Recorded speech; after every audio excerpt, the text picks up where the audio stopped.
when you're working with your clients and coaching with your clients, that's a barrier, right? A lot of leaders are stuck with the lie that I got to know it all and I got to have all the answers, and if I don't have the answer, then I'm of no value and I'm going to get replaced. And how do you kind of help guide that?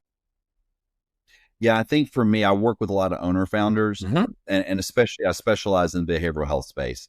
And when I go and do the first in person visit, and I start interviewing the staff, like I start to uncover some of these issues, Right. and I have found that most of the owner founders that I've worked with successfully, they like the idea of, I like to come in and say we need to apply a strategy, and that's why my book is focusing on these 12 different military strategies that people probably don't know about, because, and this is not a complaint or a judgment on our society, but Sure. less than 1% of Americans will serve in the military. And that's just the fact of the matter with an all volunteer army. Right. And so that's what, for somebody like me, this stuff seems pretty common, but yet to most Americans, to most corporate leaders, some of these ideas are really foreign to them.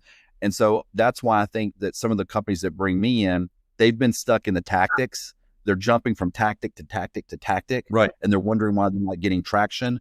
And it's because, they haven't laid an overall strategy. And I was very fortunate in my career that when I would start laying out these strategies, a lot of times the language that I was using started to resonate with the CEO.